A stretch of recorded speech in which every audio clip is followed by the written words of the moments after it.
قفەسە ڕەنگاوڕەنگەکانی ئەڵماس لە مووسڵ.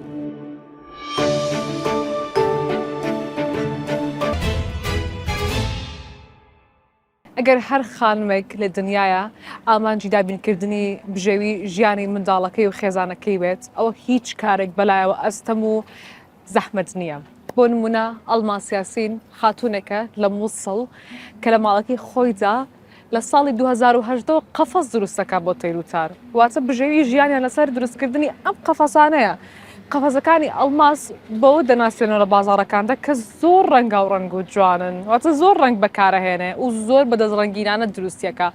اینجا ئێمەش فیچەرێکمان دەربارەی دەستڕەنگینی ئەم خاتوونە بۆ ئامادەکردوون، هاپێکەوە بینەرێبین.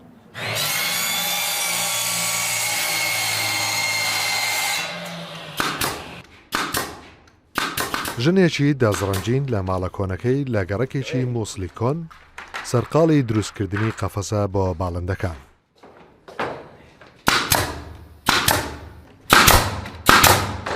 ئەڵماس یاسین ژنێکی تەمەن 47 ساڵە لە مووسڵ. لە دوای ئازادکردنی مووسڵ لە دەستی داعش دەستی بەمکارە کردووە. ئەڵماس دایکی دوو منداڵە.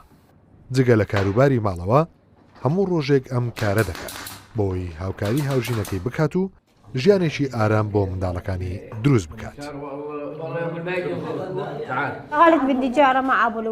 دوای نەمانی داعش لەگەڵ باوکی منداڵەکان وردە وردە فێری ئەو کارە بوومە و قەفەسی باڵندەکان دروست دەکەین.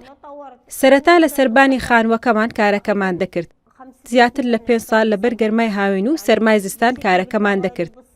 بەڵام کارەکەمان پێش خست و دیزایانی قەفەسەکان دروست دەکەین. لەگەڵ میزی خواردن سوپاس بۆ خوا بەردەوامین. الحەمدلله ماشیە. ئەڵماس ژنێکی ماندوونە ناسە. لە ماڵەکەیدا چەند ئامێرێکی دارتاشی و دادبڕینەوەی داناوە.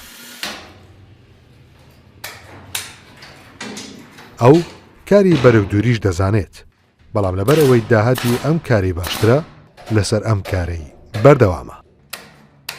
انجبرت على هذا الشغل إمكانية ما عندي. ناتارم ئەم کارە بکەم چونکە هیچ داهاتێکم نییە و هیچ موچەیەکم نییە، بۆیە بێ باوکی منداڵەکانم گوت منیش لەگەڵ تۆ کارەکەم چونکە هێز و توانام هەیە و من ژنێکی بەتوانم چاوەڕی دەستی کەس ناکەم، بۆیە بەردەوام دەبم و منداڵەکانی خۆم بەخێو دەکەم. ئامر سامر هاوژینی ئەڵماس شانازی بەوە دەکات کە دایکی منداڵەکانی لە کاری ڕۆژانە و ژیانیدا هاوکاری دەکات. بە بۆ چوونی من هیچ کێشە نییە ژن کار بکات، چکە ژیانمان قورسە و پێداویستی زیاترمان دەوێت.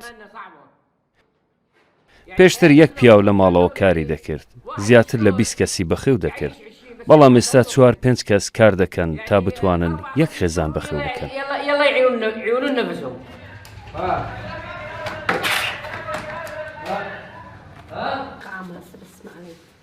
کاتێک کارەکەی تەواو دەبێت، ئەڵماس بە بۆی ڕەنگا و ڕەنگ دیمەنێکی جوان بۆ قەفەسەکان دروست دەکات و دواتر دەیانێرێتە بازار. بە هیوای ئەوەشە شوێنی کارەکەی فراوانتر بکات.